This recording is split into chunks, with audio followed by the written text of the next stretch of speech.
Ya, halo semuanya. Jadi selamat datang di podcast pertama kita nih ya. Jadi kita ngobrol santai nih tentang HR metric. Jadi hari ini kita mau bahas tentang topik HR metric itu yang sering kejadian di dunia kerja tapi sebenarnya jarang dijelasin gitu kan, Pak. Jadi hari ini saya udah ada nih narasumber kita, udah ada tamu di sini. Bang Johan, boleh sedikit Bang Johan memperkenalkan dirinya gitu loh. Oke, terima kasih Sultan udah ngasih kesempatan ya untuk aku ikut di podcast ini.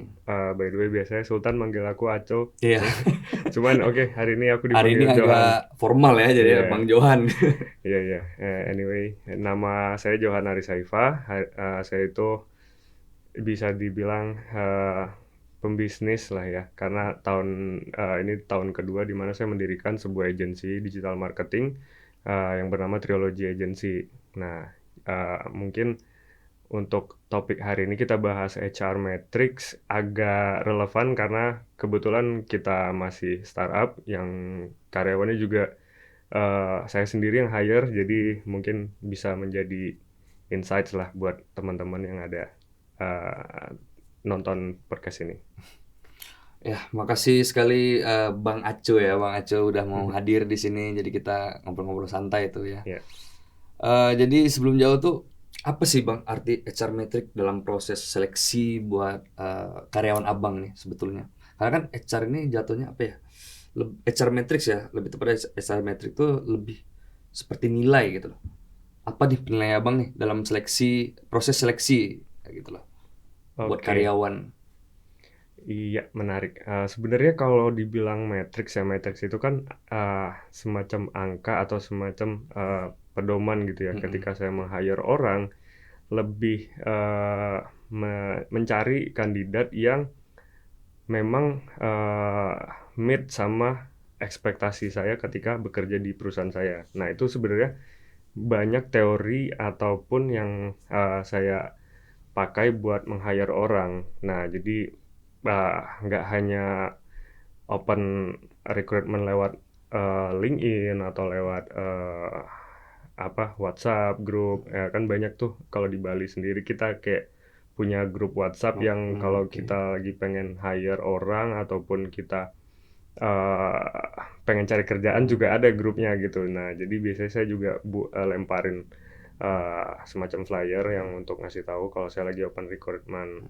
Nah, untuk matriksnya sendiri tuh banyak sih sebenarnya. Karena bisa dibilang kalau kita hanya apa ya, kayak open recruitment nanti kirim via email dan itu tuh kayak bisa banyak banget orang yang Pasti apply. ratusan ya Bang. Iya, nah sehingga kayak gitu tuh kadang-kadang kita juga sampai mungkin ada yang lebih apa ya, kayak kandidat yang sebenarnya tuh bagus cuman ketenggelam karena kebetulan CV-nya eh, tidak terlihat meyakinkan Iya, gitu. Nah, kadang-kadang jadi bias gitu. Nah, bias. Oke. makanya biasanya saya tuh lebih membuat formula di mana ketika meng-hire itu untuk layer satu itu kita mencoba untuk ngasih task. Ngasih tas. Iya, jadi tasnya itu seperti tugas. Jadi Oke. kayak nggak hanya Mhm. nge-apply. Nggak cuman sekedar apply, ada Mm-mm. yang harus dikerjakan nih. Betul, Oke. dari situ saya memfilter satu step lagi di mana quality orang yang yang ngelamar Hmm. itu tuh kelihatan karena dia niat bener-bener Hmm. nggak hanya cuman send email, lempar CV, dah kadang-kadang diajakin interview nggak dibalas. Nah Hmm. kadang-kadang itu kan terlihat ya ada Hmm. beberapa orang yang nggak serius untuk Ya. mencari kerja. Boleh diceritakan nggak Bang, soal tasnya tuh apa sih biasanya yang Abang beri Hmm, buat si pelamar ini ya. dalam bidang Abang? Iya, jadi kebetulan tasnya itu tergantung recruitment position yang lagi di hire ya. Oke. Jadi berkaitan dengan skill yang dibutuhkan gitu. Jadi kalau misalkan eh, di dunia saya kan kebetulan digital marketing ya, kayak misalkan ada ads ataupun SEO ataupun website development gitu ya. Kita lebih melihat apa ya?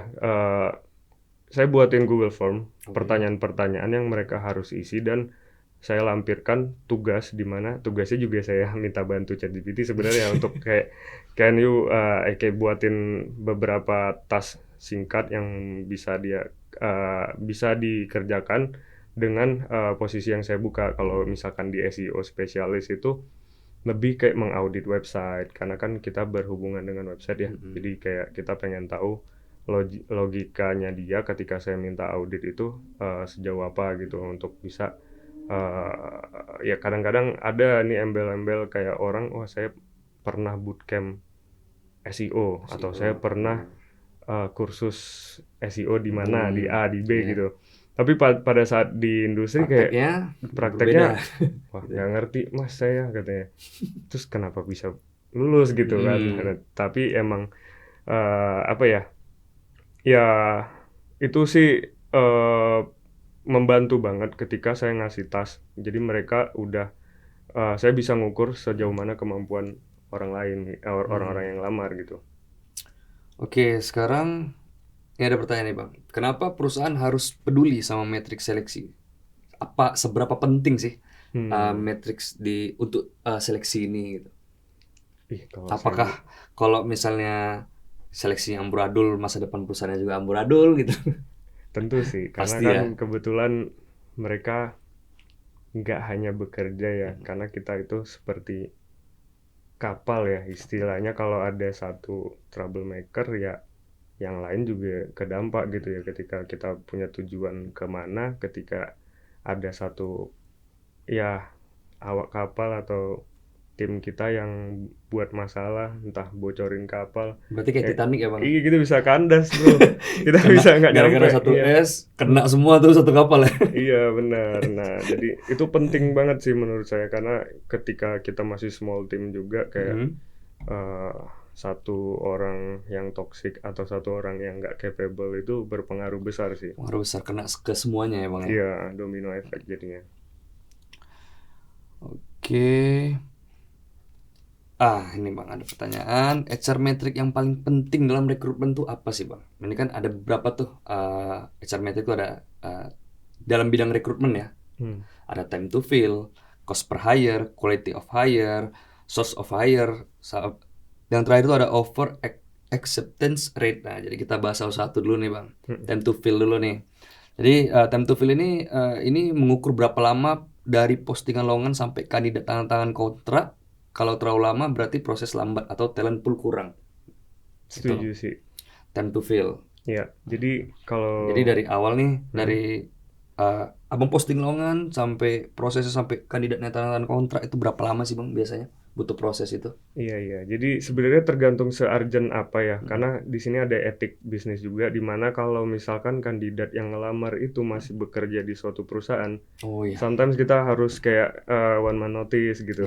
Apalagi kalau posisi yang kita hire agak tinggi nih ya, kayak udah manager atau ya udah lead level lah itu. Dia biasanya minta 2 months notice, karena memang untuk kita sendiri ngerti, karena kan kita juga business owner ya, ketika ada tim kita yang di jabatannya lumayan gitu ya, dia resign, saya pasti minta bisa nggak sih 2 bulan, karena untuk mencari penggantinya nggak segampang semudah itu gitu. Iya betul. Benar. Terus cost per hire, jadi biasa buat mendapatkan satu karyawan nih Bang, berapa sih biaya yang dikeluarkan, termasuk posting itu kah atau ya lain-lain lah gitu loh. Sebenarnya kalau dikuantifikasiin nggak ada angkanya sih, karena sebenarnya banyak banget metode untuk bisa nyari karyawan dengan tanpa berbayar ya. Kayak sebenarnya di LinkedIn juga ada gitu, dan apalagi profesi yang profesional kayak gitu kebanyakan cari kerjaan di LinkedIn di gitu. LinkedIn memang ya. Nah, walaupun ada juga portal job kayak Jobstreet yang di Indonesia kan banyak ya, gitu ya. Cuman kita lebih nah fun fact, aku lebih sering pakai rekomendasi sih. Rekomendasi dari teman sebelumnya atau gimana? Sometimes headhunter juga. Jadi kayak lihat ada open hire, kayak open to work kayak di LinkedIn tuh ada status di mana orang-orang yang pengen cari kerjaan dia ganti badge-nya jadi open to work. Nah, kadang-kadang aku headhunter. Headhunter ya Bang. Berarti cost per hire-nya ini nggak ada angkanya ya Bang ya berarti ya? Iya, cuman kalau dihitung lawan by kerja waktu gitu. kayaknya kehitung angka juga, karena kan kadang-kadang kita harus satu harian tuh bisa sampai 5 orang, 6 orang interview. Dia tes waktu HR, waktu user, onboarding dan training gitu kan. Termasuk iklan lowongan juga Tapi nggak beriklan ya berarti Bang ya? Buat nyari Iya. pegawai gitu loh. Sejauh ini sih belum Belum sih, beriklan karena ya. di Indonesia sendiri aku rasa lebih banyak yang mencari kerja Betul. daripada lapangan Setuju. kerja. Lapangan kerja sedikit, yang Iya, nyari kerja banyak banyak gitu, banget ya. membludak gitu kan. Heeh. Terus yang ketiga ini ada quality of hire. Ini nih yang paling penting nih. Biasa kita lihat performa karyawan tuh Ya. kan baru setelah 3 sampai 6 bulan gitu kan. Kalau performanya rendah, berarti proses seleksinya perlu diperbaiki. Menurut Abang gimana tuh quality of hire? Iya, biasanya sih kita nggak gimana ya, dari ini pentingnya yang saya bilang tadi ada task, dimana tuh dari situ udah kelihatan nih orang yang serius mau bekerja. Hmm. Nah, dengan layer satu tadi saya udah dapet, terus proses interview lancar, ketika dia mulai onboarding, biasanya saya adakan kontrak di mana ada probation. Probation Probation 3 itu bulan ya 3 bulan biasanya, supaya kita bisa evaluasi matrix KPI yang mana mereka achieve apa enggak gitu. Untuk kita nentuin apakah dia bisa lanjut untuk di kontrak selanjutnya. Tapi dari pengalaman abang nih, karyawan abang gimana tuh? Apa setelah persentase lah ya, kita ngomong Hmm, persentase. Berapa persen yang orang selesai probation tetap abang kontrak gitu loh? Sesuai capability-nya nih. ya. Sejauh ini sih karena seleksinya lumayan ketat ya. Mm-mm. Jadi hampir kayak baru 1 kali doang yang nggak lolos probation. Sisanya sejauh ini hampir semuanya lolos. Nah, boleh diceritakan nggak bang? Kenapa dia bisa nggak lolos? Satu orang yang nggak lolos ini ya, Heeh. oke. Jadi ini unik karena waktu di era pandemi kita itu pernah ngerasain full remote work ya, yang dimana kita nggak boleh ada aktivitas di luar ya. Betul. Jadi culture itu terbangun ketika anak-anak yang baru lulus kuliah, ngelamar kerja langsung di situasi full remote. Hmm, Nah, jadi mereka nggak ngerasain apa rasanya kerja kantoran, kerja eh, yang pada office gitu umumnya, ya, yang kita datang ke kantor, yang offline kita lah bang ya. offline, ya kita berinteraksi sama partner kerja lili ya kan. Jadi ketika pada saat dia ngelamar kerja di tempat saya tanya sebelumnya kerja di mana, oh di agensi juga Yes. gitu, berarti punya experience kan. Nah pada saat bekerja saya kaget gitu, culture shock juga, karena kok niat kerjanya Sedikit. bukan sedikit ya, kayak apa ya, nggak sesuai ekspektasi. Karena Oke. pada saat interview dia bilang dia 9 to 5 di kantor yang lama, tapi di tempat saya sendiri dia kayak bisa dibilang eh, itu sih kayak karena kan kantor saya juga full remote ya, Full remote. Oke. kayak dicariin nggak pernah fast respon gitu, Respon. kayak bisa delay 1 jam itu nggak banget sih. Akhirnya saya tanya, masalah kamu di mana? Oh iya kak, saya soalnya sambil bantuin ibu gini-gini. Oke. Sebenarnya nggak masalah kalau dia terbuka, cuman Betul. frekuensinya di saat dia lagi probation itu sesering itu, sehingga keteteran Veteran. kitanya ketika kita butuh dia nggak siap, terus akhirnya tim lain yang harus backup gitu. Hmm. Cuman kan itu jadi apa ya, nggak mau ditoleransi, karena nanti kalau kita okein ini tuh jadi Terus ya. kebiasaan gitu. Jadi efek domino sih bang buat karyawan-karyawan yang lain juga. Iya, Oh bisa dia jadi seperti bad ini. influence, Nah, jadi iya, bad influence, betul bad betul betul. influence, yang lain Heeh. ikut-ikutan. Nah, di mana tim kita masih kecil. Mm. Kadang-kadang kan ada aja pergosipan itu ya. Pergosipan ya. Iya, iya. Oke oke. Terus yang keempatnya ada source of hire. Jadi ini analisis dari mana tuh kandidat terbaik berasal gitu. Biasa tuh apa dari Instagram, apakah dari Jobstreet, referral. Hmm. Kalau tahu sumber terbaiknya kita fokus aja ke sana gitu loh bang. Kayak, di mana nih yang biasa nih dapat kandidat terbaik tuh dari mana tuh bang biasanya? Dari Instagram kah? Dari Jobstreet kah? Ya dari lowongan yang abang lempar itu. Ya, jadi kalau saat ini hasil pengamatan aku ya Mm-mm. setelah 2 tahun bikin agensi ini, itu lebih ke referral tim sih. Jadi aku kadang-kadang lebih curhat ke tim-tim lead atau manajer ya, kayak Mm-mm. kalian punya rekomendasi nggak teman. Nah sejauh ini yang kebanyakan aku malah yang langgeng ya Mm-mm. istilahnya, Mm-mm. mereka bekerjanya maksimal itu referral. Referral ya bang. Cuman ya sometimes itu apa ya, Ada orang-orang yang nasehatin kayak itu nggak benar juga. Jadi aku nggak bilang itu cara terbaik ya guys. Jadi lebih kayak kebetulan aja Kebetulan. di tempatku yang langgeng-langgeng ini memang referral tim. Soalnya kadang-kadang ada info dari bisnis-bisnis owner lain tuh kayak kalau bisa bedain lah profesional sama pertemanan. Gitu. Karena kadang-kadang gitu kalau namanya teman ke teman Agak jadi susah tuh agak biasanya tuh. susah. Iya, jadi pun yang ngasih rekomendasi pun jadi juga punya beban kan. Betul tuh, Bang. Oke, terus kita sekarang ke over acceptance rate. Nah, ini dia nih. Berapa banyak kandidat yang menerima penawaran kerja? Gitu loh. Kalau rendah mungkin gaji kita kurang kompetitif tuh biasanya, atau proses kita terlalu lama gitu. Jadi sekali abang lempar tuh biasa berapa banyak sih kandidat yang melamar gitu loh.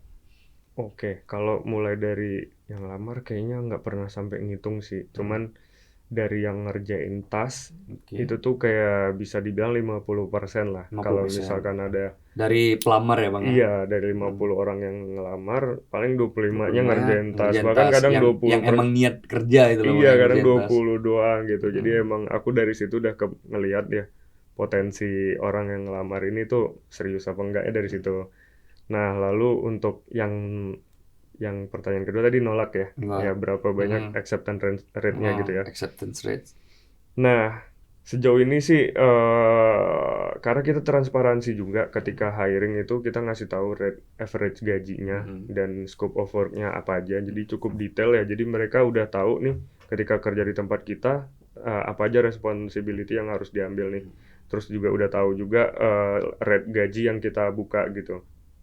Kadang ada yang ketika saya headhunter sih ketemu orang yang di luar ekspektasi gaji yang saya buka gitu. Ketika saya kasih tahu offernya, terus dia bilang, "Wah, saya bisa nego nggak?" Tapi negonya bisa double gitu, buset. Itu di luar dari budget perusahaan. Berarti Sebenarnya udah money oriented lah bang ya. sebenarnya nggak masalah karena setiap orang punya value Betul masing-masing mantap, ya. Mereka mantap, mau setuju. naruh rate-nya berapa, cuman kebetulan angka yang dia kasih ke kita itu ketinggian. Nggak masuk akal juga gitu. Bukan nggak masuk akal, lebih kayak nggak masuk di budget kita sih. Iya. Karena ya Oke. kita ada inilah ada Ya ada standarnya ya sendiri bang standarnya ya. sendiri untuk Standarisasinya sendiri ya. betul. Oke.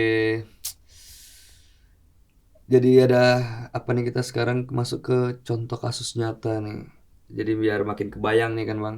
Kita bahas contoh lah. Misal nih ada perusahaan tuh yang time to fill-nya 60 hari itu termasuk lama nggak bang? Time to fill-nya 60 hari. Perusahaan abang tuh gimana tuh? 60 hari kah atau lebih time to fill-nya itu?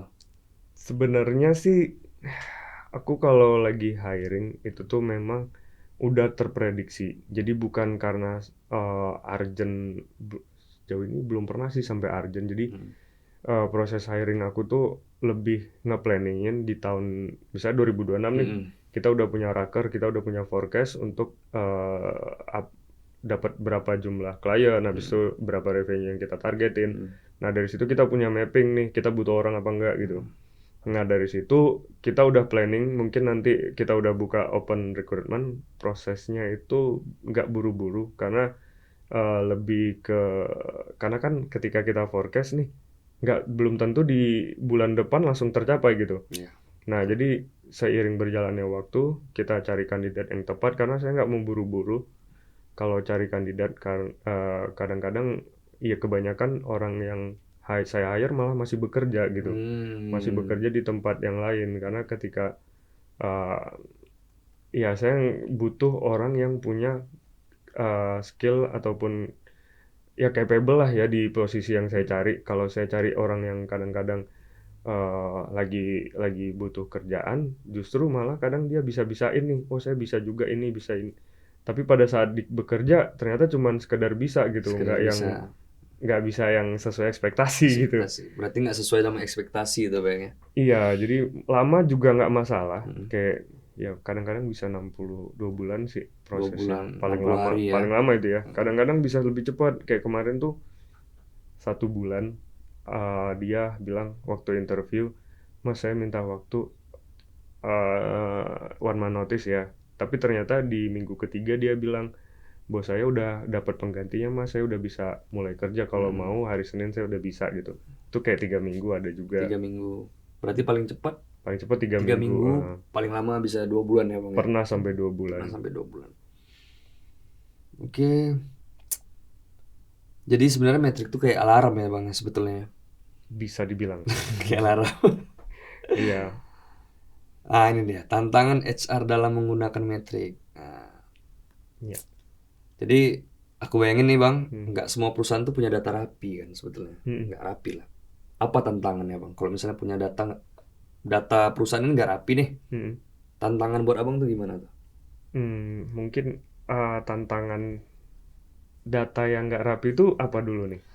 Data di saat kita rekrut nih orang nih, Ah. segala macam ya mungkin entah Abang cuman sekedar ya udah kasih tas apa segala macam. Data yang kita maksud tuh apakah background dia kerja sebelumnya seperti apa segala macam. Apakah Abang lihat di situ gitu loh.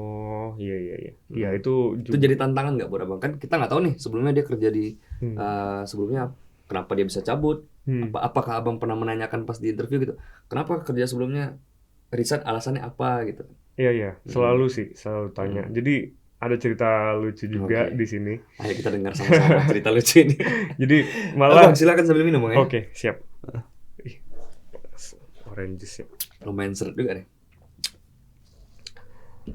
Ya, jadi cerita lucunya adalah best employee tahun ini malah karyawan yang paling terakhir di hire dengan background yang tidak sesuai.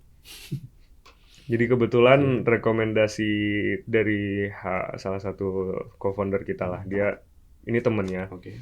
Ceritanya dia kebetulan lagi jenuh kali ya. Dia dulu jurusannya IT, Oke. sama dengan co-founder saya. Terus ketika dia bekerja di apa ya, kayak semacam swalayan gitu lah. Swalayan, Dia minimarket, minimarket gitu. supermarket retail lah Bang ya, retail. Iya, jadi kan dulunya dia bisa ngoding, bisa bikin website, cuman ketika udah 3 tahun 4 tahun terakhir kerja di situ, lumayan lama sih dia kerja di situ, hampir 4 tahun kalau nggak salah. Terus saya tanyain, kebetulan partner saya kan kenal ya, punya kenalan nggak nih, saya butuh orang nih untuk di posisi SEO spesialis gitu. Kalau untuk spesifik sih susah sih Mas, karena kebanyakan teman-teman saya developer website gitu ya. Oh gitu, tapi ada nggak yang mau diajarin gitu? Karena kan basically ketika belajar SEO pasti nggak jauh-jauh belajar coding juga. Betul. Gitu, karena ya nggak mesti harus bisa ngoding, tapi kita harus tahu struktur coding gitu. Nah akhirnya dia bilang, ada sih Mas yang punya skill itu, dia orangnya bagus, kerjanya oke lah gitu, cuman dia udah lama nggak nyentuh coding gitu, ya nggak mesti bisa coding juga gitu kan. Terus akhirnya saya bilang ke dia, boleh panggil nggak, karena ini butuhnya agak dadakan gitu, karena kita ada project lah, untuk bisa ambil project ini kita butuh extra hand gitu. Ya udah boleh Mas katanya, kita cobain set interview, saya ngobrol. Dia tertarik banget untuk belajar, dan di situ dia kayak dalam waktu 3 bulan ya, dia itu 3 bulan 3 minggu, ya itu yang cepat proses saya ya, karena dia bilang, Mas saya pengen banget switch karir, karena kebetulan saya interest sama dunia tech kayak gini, cuman opportunity-nya nggak dapat gitu. Selama ini dia bekerja di swalayan karena ya cuman itu yang dia dapat gitu. Oke, proses hiring Lili cepet nih, dia masuk ke kantor saya. Nah, dia bekerja dalam sekarang tuh hampir 6 bulan deh. Setelah lulus probation, dia itu dapat best employee di tahun ini. Karena memang kinerja kerjanya Bang ya berarti. Iya, dan ternyata pas background check ya, biasanya ya kita hiring pasti lihat posisi terakhir dia apa ya. Terus dia skillnya memang sesuai yang kita cari apa enggak. Nah ini kali ini saya pengen keluar dari apa ya, mindset itu gitu. Ternyata orang yang benar-benar kayak niat banget untuk switch karir itu akan benar-benar totalitas, karena di saat itu dia ingin hidupnya itu nggak stay sama apa yang dia keluar dari zona nyaman. Keluar dari zona nyaman dan totalitas. Akhirnya bisa juga ya kayak gini ternyata. Nah itu saya alamin sebenarnya. Jadi saya juga dulu tuh bukan SEO spesialis, justru malah kayak lebih ke jaringan gitu. Ketika networking. Iya, ketika saya switch karir, bukan jadi profesional di bidangnya aja, malah terjun ke industri enterprise-nya gitu, jadi pembisnisnya malah gitu sekarang. Itu cerita lucu ya bang. Iya, totalitas. Totalitas ya. Iya, Berarti kita kalau keluar dari jalur kita nggak selamanya buruk berarti bang ya. iya, Sebetulnya iya, iya. itu ada buktinya. Ada bukti nyata, Bukti benar. nyata di dunia kerja. Iya. Oke, sekarang kita ngomongin soal tips membangun rekrutmen matriks yang efektif. Ya. Jadi gimana nih bang? Sekarang ini kan kita harus kasih tips nih, tips praktis nih, biar pendengar bisa terapkan kantor masing-masing. Ya. Jadi sebenarnya tips membangun rekrutmen matriks yang efektif itu seperti apa sih bang? Oke, tips ya. Tipsnya. Kayak yang saya bilang di awal tadi ya. Jadi sebenarnya sesimpel kalian semua bisa mencoba untuk membuat semacam task di mana itu ngebantu untuk bisa memfilter nih. Karena dari sini kita udah tahu nih apa disiplin apa mereka, karena kan kita kasih deadline ya, paling lambat task dikumpulkan misalkan dari mereka ngirim CV itu 7 hari gitu ya. Dari situ kita bisa tahu apakah dia bisa on time apa enggak gitu ya. Terus ketika kita lihat hasilnya, dia tuh niat nggak bikinnya apa cuma asal-asalan gitu ya. Apa cuma Kadang-kadang sekedar bikin gitu bang? betul, kadang-kadang ya bikin sih bikin ya, cuman kayak pas dilihat hasilnya, wah ini ChatGPT banget gitu ya. Kayak benar-benar ChatGPT ketiplek banget. gitu ya. Kita nggak gain sama ChatGPT karena ChatGPT ngebantu kita banget ya, cuman Betul. kadang-kadang cara penggunaannya aja sih yang kalian juga harus lebih wise, karena dari situ, dari proses hiring kita juga bisa tahu nih kalian niat kerja apa enggak gitu. Karena kalau cuman copy paste apa bedanya ya kan kita Bedanya. hire orang gitu. Jadi lebih ke apa ya, tunjukkan rasa kita tuh benar-benar serius dalam Serius. ngelamar ini gitu. Nah, setelah kita udah, itu tadi proses task, habis itu proses interview juga kadang-kadang saya juga butuh ini sih.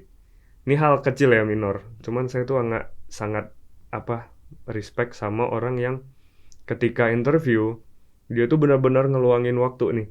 Dia benar-benar on time jam yang saya tetapin. Yang kedua, dia proper, internetnya dicari yang stabil, dan Niat gitu ya bang ya. mikrofonnya juga sangat apa ya, Proper lah ya. proper gitu. Bukan sangat proper. Ketika ngobrol, nggak enak nggak sih kita nanya apa gitu kan? Iya, Kayak betul. ngomong Berarti aja. emang betul-betul niat tuh dia ya. Iya, dari situ saya ngerasa kalau dia benar-benar memprepare hal itu dengan baik, berarti dia salah satu kandidat yang saya cari gitu. Serius dia berarti ya bang. Iya, buat nyari karena kerja itu ya. krusial sih, kan ya sama-sama bantu lah gitu. Kita bantu dia juga untuk bekerja di tempat kita, dia juga bantu kita nih dalam proses ya ketika nanti dia bekerja sama kita kan sering komunikasi lewat online ya. Kalau dianya nggak, kayak Susah maaf pak, dihubungin, internet ya. saya Iya. jelek gitu.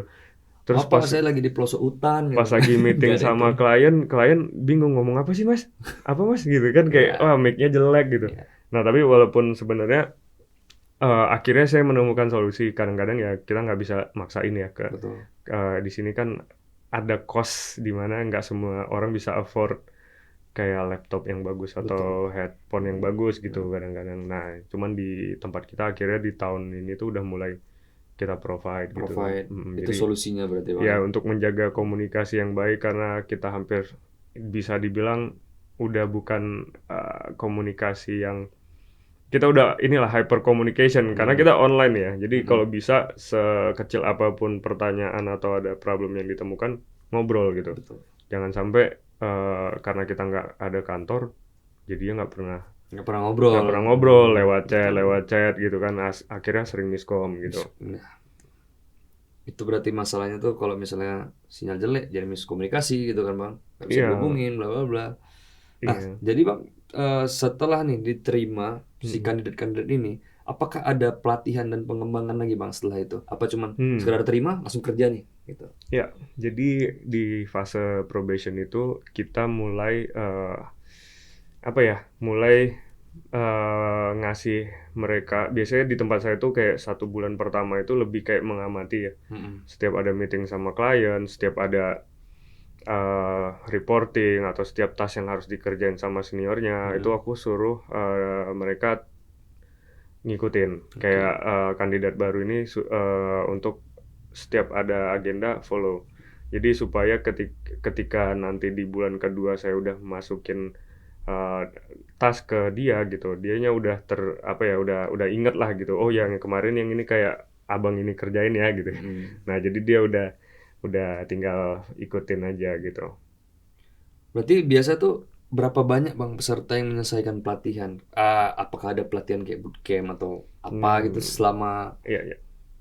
Nah, sebenarnya nggak ada pelatihan yang spesifik spesifik? banget ya, karena lebih kayak langsung terjun ke lapangan, tapi dia learning by doing sih. Jadi By the way. untuk pelatihan khususnya paling gini, kalau di saya sendiri kan expertise-nya di SEO ya. Jadi ketika dia butuh kayak kemarin itu eh, pengalaman saya di dunia SEO gitu, Mas, kalau kayak gini masalahnya selesainya gimana ya? Oke, kayaknya kalau ngobrolnya lewat WhatsApp ini akan panjang gitu. Coba buat invitation meeting, kita meeting 1 jam 2 jam untuk ngebahas case ini gitu. Nah, jadi learningnya tuh lebih eh, alokasikan waktu berdasarkan apa yang dia tanyakan gitu. Jadi nggak yang dari jam segini sampai jam segini kita belajar ya. Nah, nggak yang kayak sekolah gitu. Nggak kayak sekolah bang ya? Ya, lebih kayak mereka yang ini dulu, finding dulu nih isunya gitu. Karena aku juga agak susah kalau misalkan, ya tentunya dengan proses hiring di awal itu kita udah tahu dulu nih kandidat punya fundamental gitu di industri ini gitu. Ketika mereka udah kerja di industri, udah punya fundamental, tinggal ngasahin aja kan gimana caranya mereka bisa hanya nggak cuman fundamental tapi sampai ke expertise gitu, supaya mereka ketika mereka punya masalah yang belum pernah ditemukan, ya itulah baru saya terjun untuk ngebantu mereka. Oke, berarti nggak apa ya bang ya, learning by doing, nggak ada pelatihan khusus yang mengeluarkan biaya gitu segala macam itu nggak ada ya? Iya, Apakah ada sebetulnya? seb- ya sebelumnya sih pernah kita bahas ya. Jadi aku kemarin ngomong ke tim juga, kayak aku akan willing untuk spend semacam uh, ini ya budget perusahaan untuk tim yang pengen explore skill baru gitu. Jadi kayak misalkan dia ternyata selama ini bisa UI UX karena otodidak ya. Tidak. Nah, aku pengen misalkan kayak dia pengen ini tingkatin skillnya gitu kan, untuk belajar di bootcamp gitu. Aku akan sangat open sama hal itu. Cuman ya balik lagi biasanya di budget. Kalau memang budgetnya nggak mahal ataupun masih masuk, ya silakan gitu, ajukan ke perusahaan untuk kita, oh inilah sediain bootcamp biaya bootcampnya gitu. Tapi udah ada bang yang seperti itu. Maksudnya ada nggak karyawan yang, oh bang aku mau Kalau bootcamp pada gitu? saat meeting semangat gitu, pas saya tunggu-tunggu udah hampir 1 tahun nggak ada Belum yang ada. masukin proposal ini.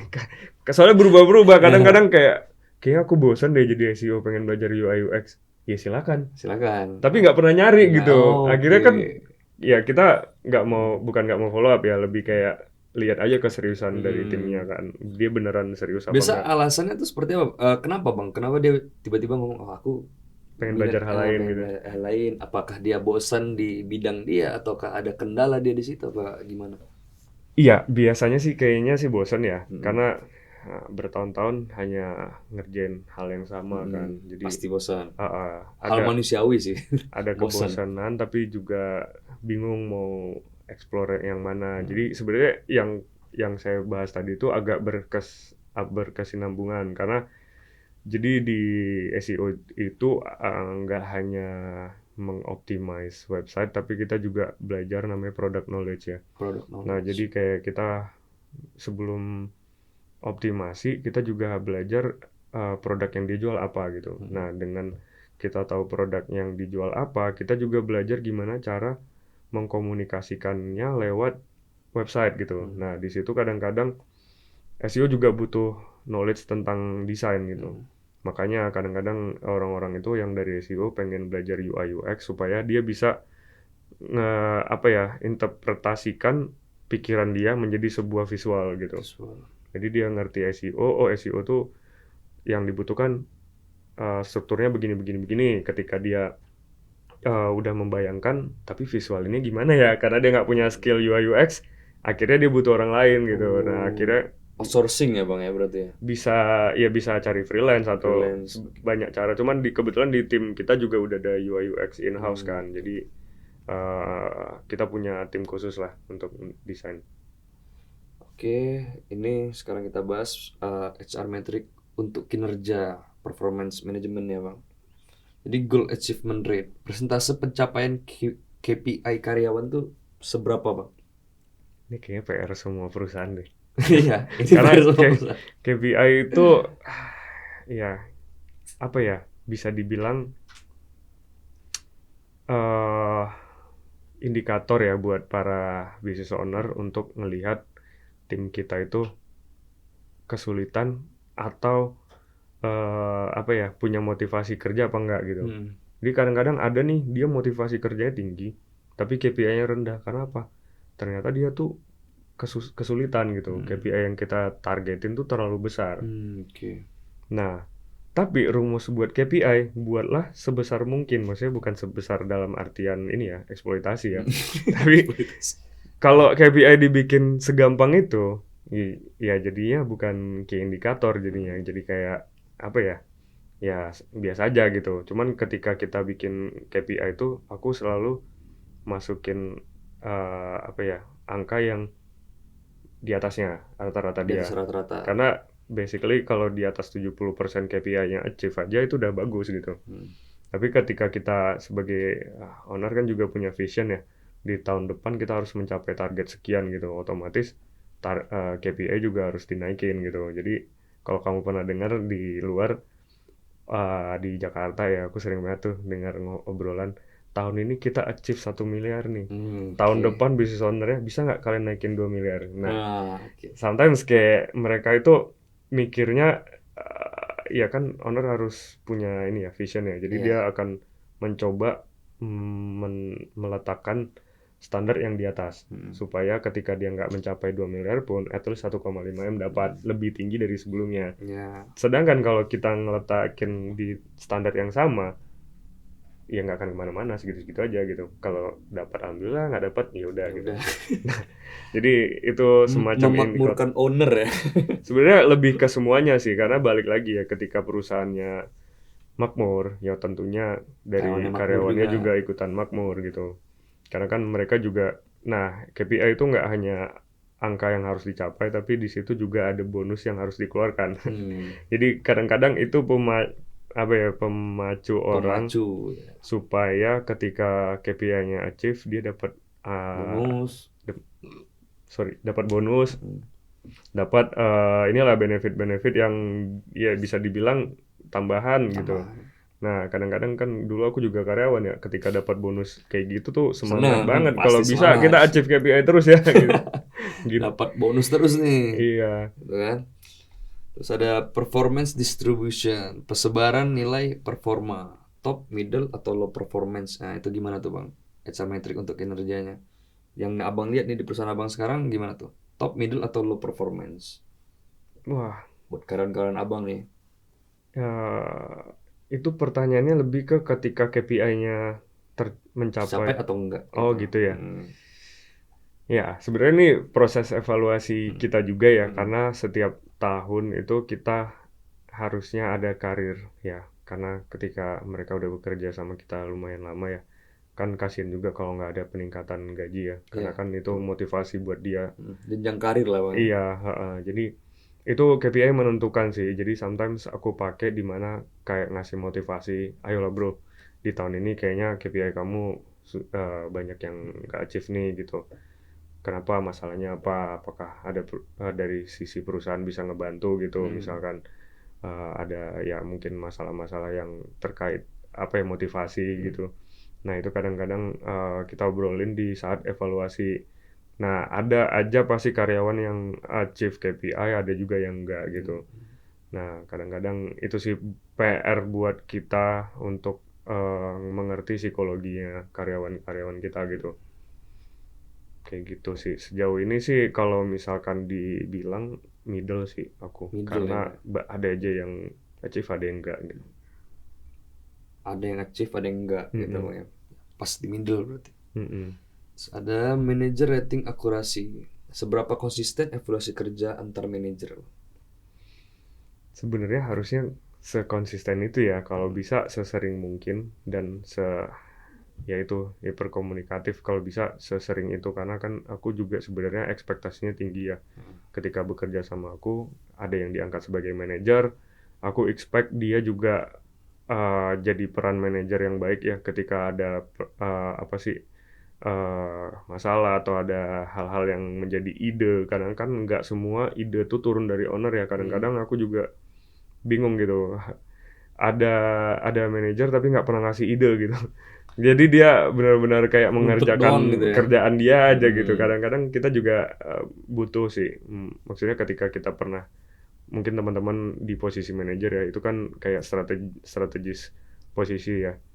Kalau bisa ya kalian maksudnya open aja gitu kalau misalkan ada hal yang memang bisa jadi ide dan membangun perusahaan lebih maju gitu ya. Why not gitu, kita obrolin untuk Pak kayak punya ide nih, kita bikin kayak gini-gini yuk. Ternyata pada saat saya evaluasi ini tuh memudahkan kita dalam operasional gitu, lebih cepat misalkan. Oh, cost-nya jadi lebih rendah gitu kan. Ya kadang-kadang memang hal sepele, cuman ketika itu diimplementasi dan ternyata itu works ya buat perusahaan, ya mungkin kita juga akan ngerasa oh kayaknya tahun depan bisa nih gitu. Bisa. Karena kan kita punya apa ya, ibarat budgetnya jadi efisien gitu Iya. kan. Kita bisa entah ya pakai buat yang lain gitu, apakah bisa hire orang baru gitu. Seperti itu Bang ya. Atau bonus ya, Mm-mm. bebas.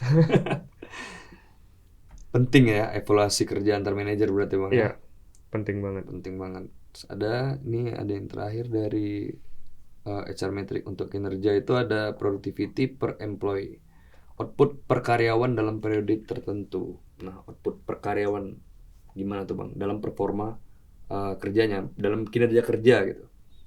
Ya, Dalam periode tertentu eh, gimana nih performa karyawan Abang gitu loh. Outputnya apa nih yang didapat gitu. ya. Jadi kita tiap bulan tuh sebenarnya setiap hari ada daily stand up, terus ada weekly report. Jadi weekly Ini stand up komedi. kayak ya, jadi Ya, ya. setiap pagi itu kita ada meeting Hmm. untuk kayak apa ya, lebih ngobrol santai untuk ngasih tahu hari ini tuh mau ngerjain apa, sama ada PR nggak sih yang belum selesai gitu. Hmm. Nah, nanti sorenya kita ada lagi kayak semacam, nah jadi by the way aku lupa bilang, kantor kita itu kayak semacam co-working space tapi Co-working online. space online. Nah, jadi kayak metaverse ya. Jadi Metaverse. ada karakter-karakter gitu di ruangan yang udah kita develop gitu. Jadi ruangan ini tuh kayak ada tempat meeting, ada tempat kerja, ada Kayak tempat main Roblox berarti Bang ya? persis. Nah, jadi kayak Roblox gitulah.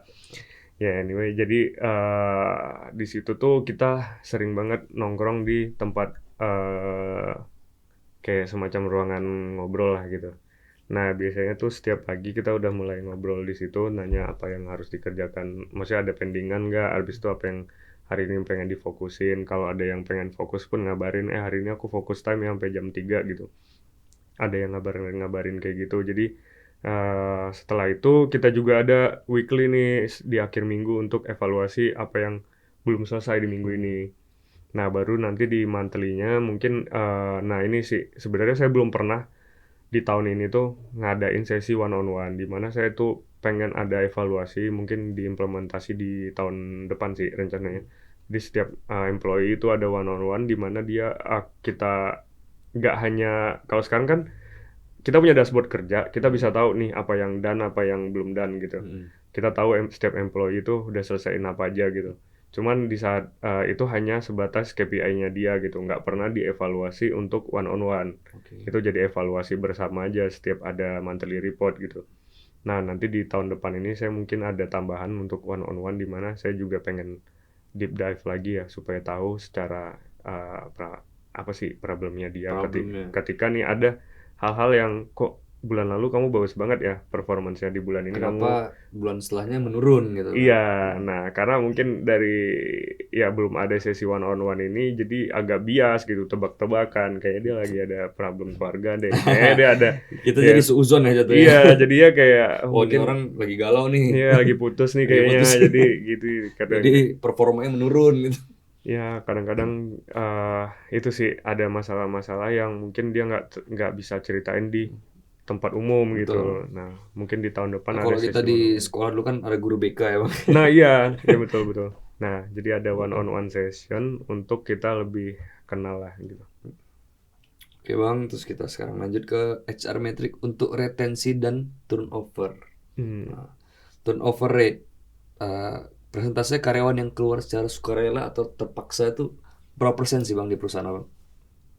persen ya. Hmm, Kalau persen kecil banget sih. Jadi kecil. sejauh ini tuh baru satu doang yang bukan resign sih, yang nggak lulus probation. Itu doang yang sisanya bukan retention. Retention itu kan dia ini ya, Retensi ya.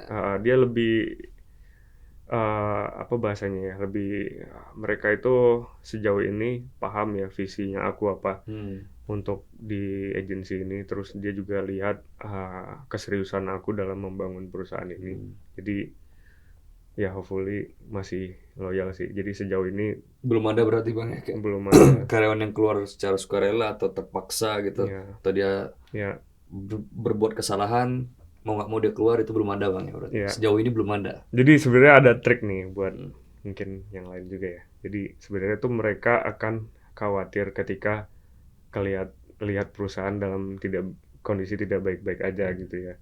Nah, saya tuh selalu bilang ya ke tim, karena ini ibarat uh, mata pencarian saya juga gitu kan. Jadi saya selalu cerita ini aku tuh all in dalam membangun bisnis ini. Jadi dalam segi apapun, aku akan mencoba berusaha untuk menyelamatin kapal ini. Apapun yang terjadi, masalah-masalah yang terjadi, kalian jangan pikirin masalah uang gitu. Kayak misalkan gaji dan lain-lain, aku kayak anti banget telat, anti banget nggak bayar jasa orang gitu. Jadi benar-benar itu adalah prioritas utama aku gitu. Jadi ketika bikin bisnis, aku selalu meyakinkan tim kayak jangan pikirin ini gitu. Fokusin deliverables yang baik, masalah klien, masalah uang itu urusan aku gitu. Aku akan maksimalin semuanya. Berarti termasuk dalam retention rate, kemampuan perusahaan mempertahankan karyawan. Kan kalau kita mempertahankan karyawan ya gaji tepat waktu, seperti itu kan bang Ya, jatuhnya ya. betul. Terus ada absenteeism rate, frekuensi ketidakhadiran tanpa keterangan. Nah, itu ada nggak sih bang? Kayak karyawan abang, ya hari ini tiba-tiba hilang gitu, nggak ada keterangan. Ya, kayaknya di mana aja ada ya Pasti harusnya. ada, iya pasti ada. Pasti ada aja. Cuman ya karena gini ya. Nah, ini culture yang aku bangun sebenarnya masih dalam penjajakan, nggak bilang ini paling benar ya. Jadi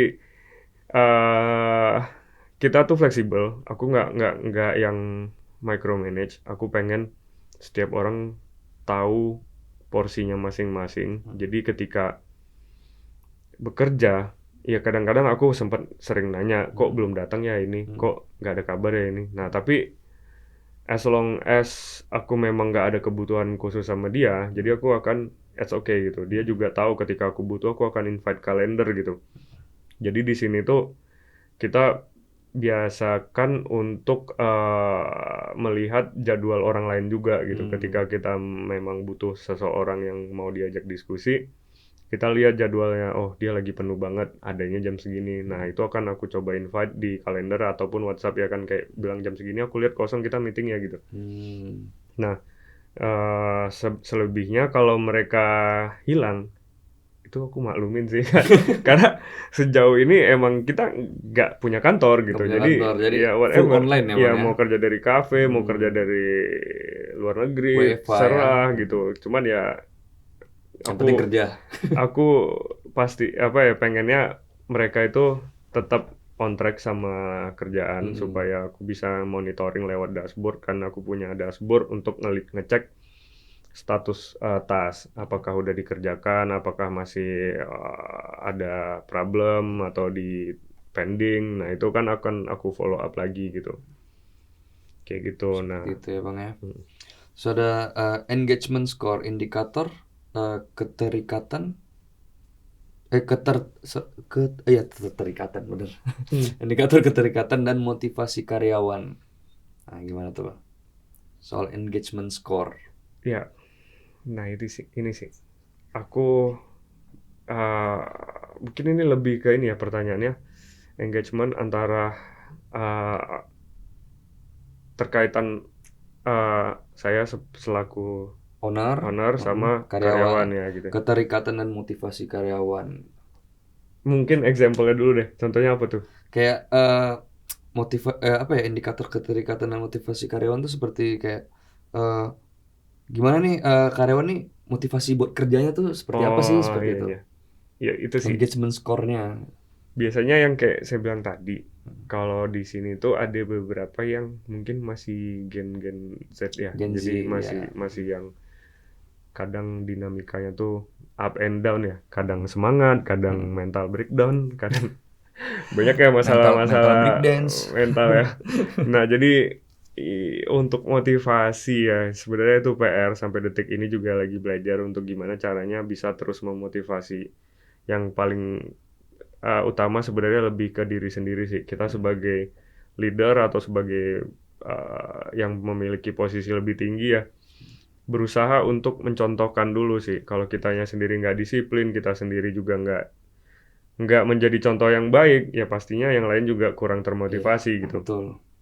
Itu. Nah, selebihnya ya mungkin mencari tahu dikit-dikit lah kayak mereka tuh lagi pengen apa sih gitu. Iya.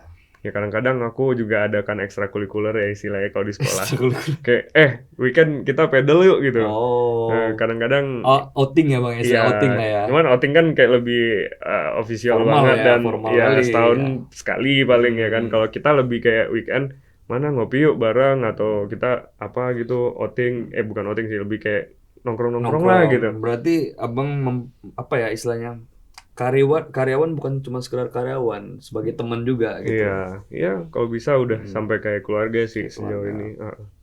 Tapi tetap ada porsi masing-masing ya Bang ya. Pasti kita harus Pasti ya. bangun boundaries. Cuman kayak Boundaries. kadang-kadang kita cari tahu kan kok dia lemes banget. Rupanya kayak wah gue lagi gampang sakit mas semenjak nggak nge-gym lagi. Kenapa nggak nge-gym lagi gue tanya ya kan? Iya nih soalnya membernya habis. Terus kenapa nggak subscribe? Oh iya lagi mahal nih mas. Ya udah aku bayarin tapi cicil ya gitu. Nah kayak Oh ya, gitu-gitu tuh. tetap. Nah, itu kita masuk ke compensation and benefit matrix. Hmm. Compensation competitive ratio, perbandingan gaji perusahaan dengan pasar. Nah, itu gimana tuh, Bang? Hmm. Di perusahaan Abang dengan pasar apakah stabil gitu loh gaji? Apakah sama atau lebih tinggi atau lebih rendah dibanding pasar yang bisnis Abang jalanin ini? Nggak tahu ya sebenarnya aku juga jarang ngobrol karena ini agak sensitif ya Agak sensitif ya. untuk masalah gaji. Tapi sejauh ini karena sebenarnya aku tinggal di Bali tapi klienku Jakarta semua. Nah jadi sejauh ini orang-orang yang aku hire juga ada ya ada kayak 50%-nya Jakarta, 50%-nya Bali.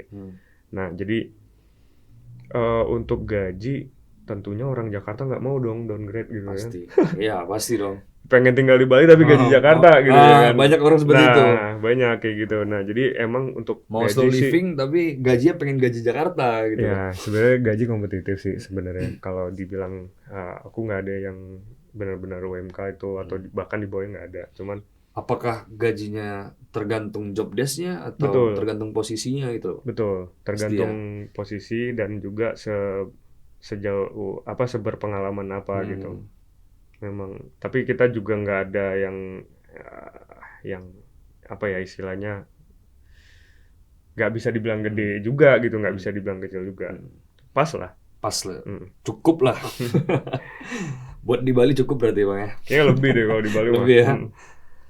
Terus ada salary increase distribution, analisis kenaikan gaji berdasarkan performa. Apakah dengan performanya bagus, gajinya bisa naik atau dia harus mengajukan, oh Pak, ini apa namanya kerjaan saya semakin banyak nih, saya ajukan kenaikan gaji dong. Ada nggak Bang seperti itu?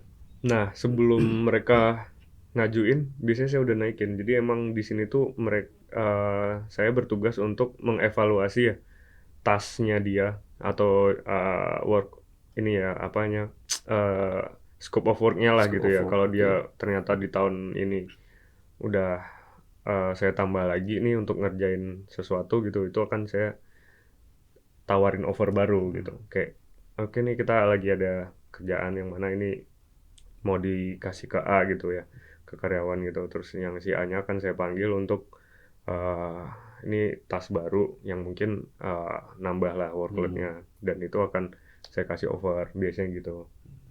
Untuk kayak inilah apa ya, sebenarnya nggak mesti tiap tahun naik gaji, tapi bahkan dalam 1 tahun 2 kali naik gaji pun ada. Ada yang seperti Ada, itu, Bang. ada. Jadi emang di luar workload yang aku kasih. Oke.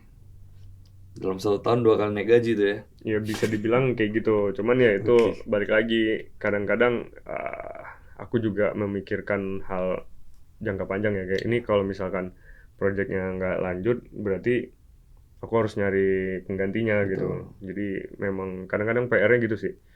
Butuh waktu lagi tuh buat nyari penggantinya lagi, Bang. Bukan pengganti proyeknya. Oh, pengganti Jadi proyeknya. jadi misalkan nih karena ada proyek hal yang baru yang harus kita kerjakan dan di mana itu kita limpahkan ke karyawan kita, kan otomatis kita kasih offer baru. Nah, ketika offer barunya di accept, proyeknya ternyata nggak sustain gitu, kayak dalam berapa bulan udah cabut gitu. Nah, tapi untuk mengganti kekosongan itu karena kan kita udah menjanjikan ke karyawan ya. Nah, sejauh ini belum pernah ada yang turun sih. Maksudnya ketika saya udah janjiin sekian yang diterima ya segitu Sekian gitu. dapatnya. Nah, jadi PR buat, malah itu motivasi buat saya ya untuk kayak, wah ada yang cabut nih, waktunya ganti, cari. Waktu ganti cari kerjaan lain, project lain gitu ya, Bang. Ya, cari klien baru, cari klien baru. Nah, tugas saya tuh lebih ke selain untuk menemukan tim yang saya inginkan, saya juga bertugas untuk menjual servisnya. Oke. Terus ada overtime cost rate. Ada nggak lembur di tempat? Ini kan online nih. Nah, ini menarik nih. Karena online kita nggak kerja di kantor. Ada nggak sih, Bang, lembur? Itu. Atau kerjanya fleksibel doang? Sebenarnya gitu sih kelemahan di Online ini ya. bukan di per-agensian. Nah, Agensian. aku sih sepengalaman aku sebelum punya agensi sendiri, kerja juga di agensi. Nah, kebanyakan ya gitu sih.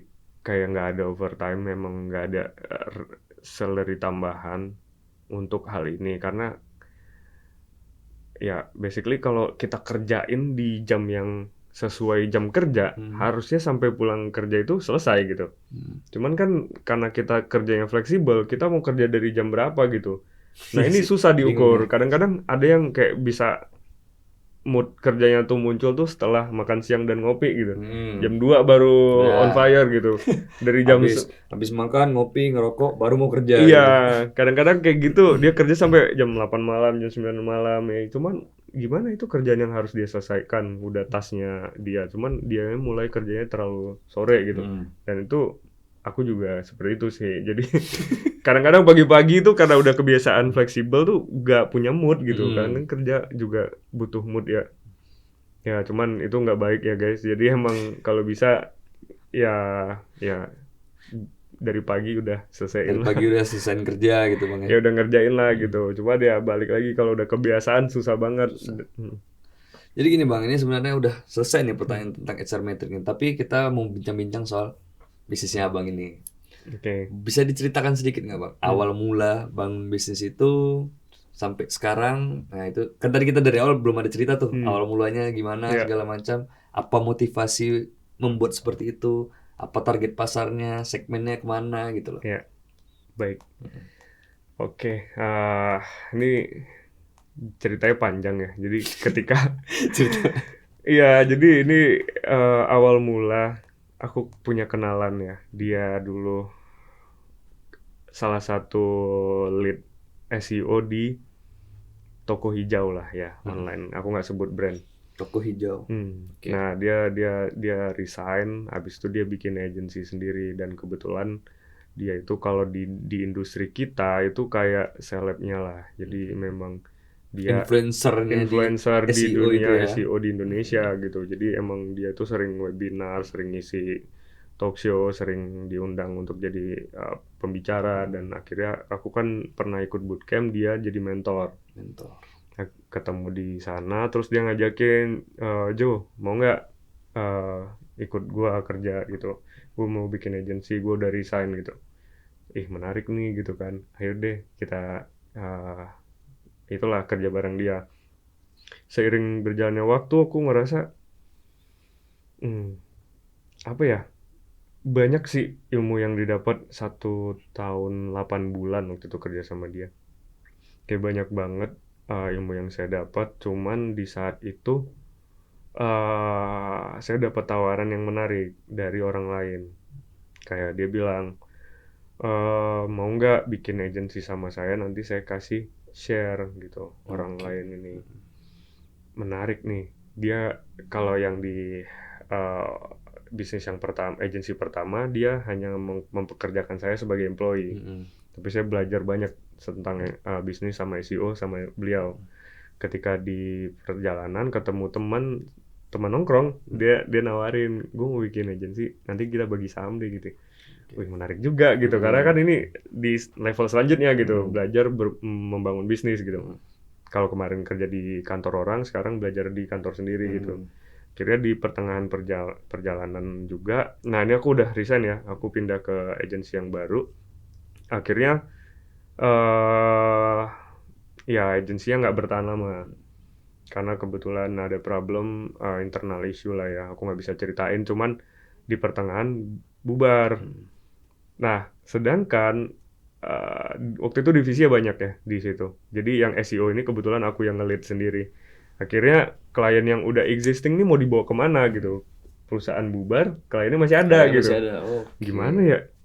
Akhirnya aku ngobrol ke teman, ya udah gini deh, nggak apa-apa perusahaannya bubar, tapi kliennya aku ambil semua gitu. Jadi Take over klien bang ya. karena klien taunya aku gitu sebagai owner dan sebagai eksekutornya juga gitu. Waktu itu yang meeting sama klien-kliennya masih aku. Jadi ketika aku bilang, ya aku nggak enak dong masa ngomong ke klien kita udah bubar nih gitu kan. Ya kan nggak etik Nggak gitu. etis ya, betul-betul. Akhirnya aku bilang ke temanku yang punya agensi, kayaknya aku tetap lanjutin, cuman dengan nama perusahaan yang sendiri. baru gitu, nama sendiri.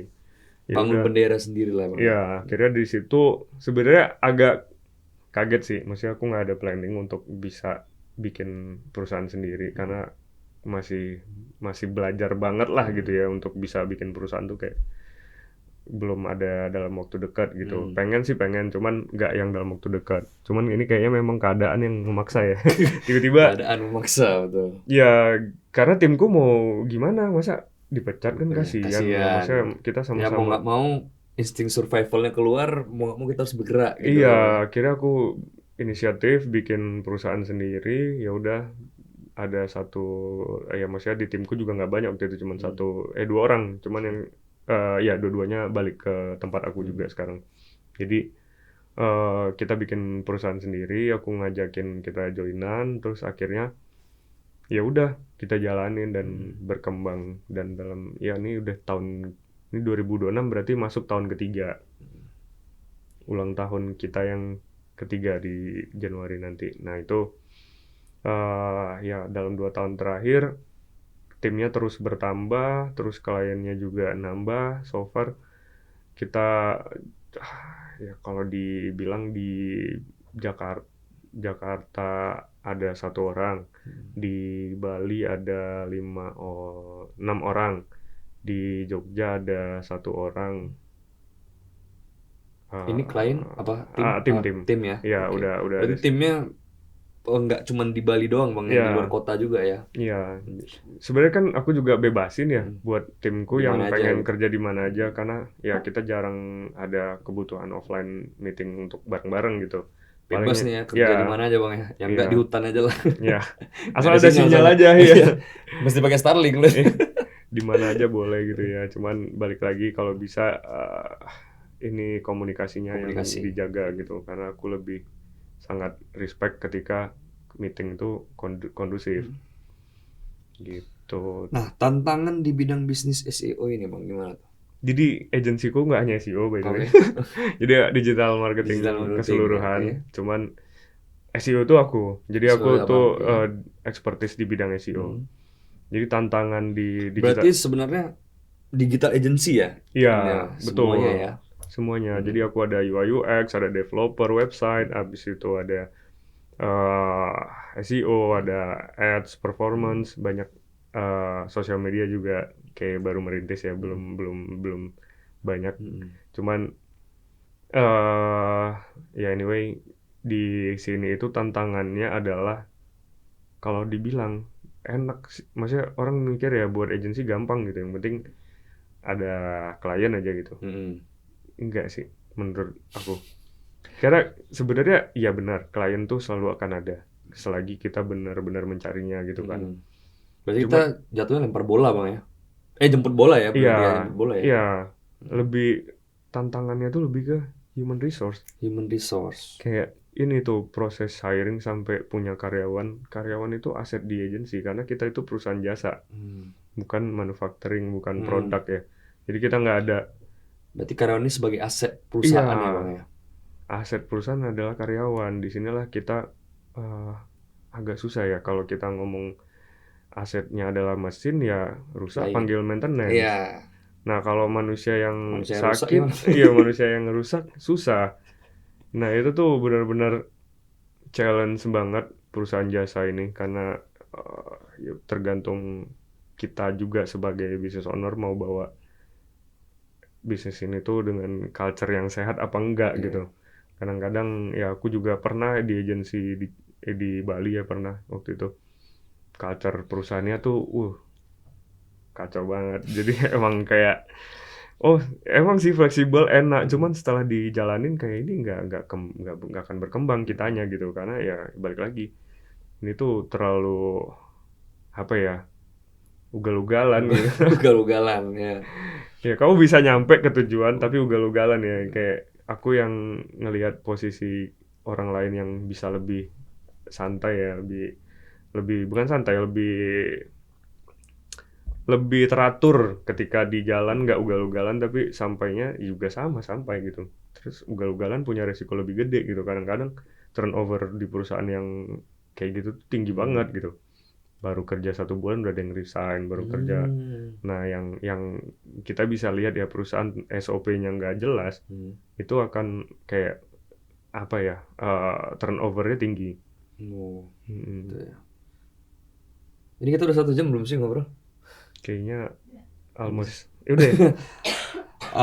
Terakhir deh, sebelum kita tutup,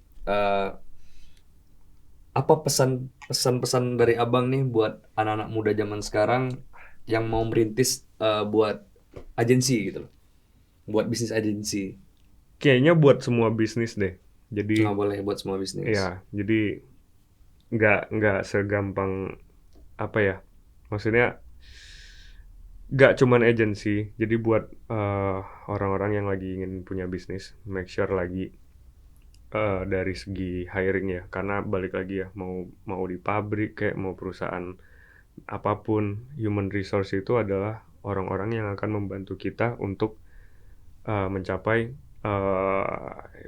ya mimpi perusahaan ya. Kalau misalkan kita bisa memfilter atau mencari kandidat-kandidat atau orang-orang yang menjadi bagian dari perusahaan itu kalau bisa jangan hanya sekedarnya gitu loh karena kalau mereka memang orang-orang yang tepat di tempat yang tepat itu tuh mereka bakal ngebantu banget perusahaan kita untuk mencapai mimpinya dalam waktu yang lebih cepat mungkin kayak gitu. Gitu ya. Ya, mungkin segitu aja perbincangan kita hari ini, Bang Johan. Terima kasih banyak udah meluangkan waktunya buat ngobrol-ngobrol bareng sama kita. Next nanti kita ngobrol-ngobrol lagi, Bang ya. Siap. Oke, segitu aja mungkin obrolan kita hari ini. Terima kasih. Sampai kita jumpa lagi next time.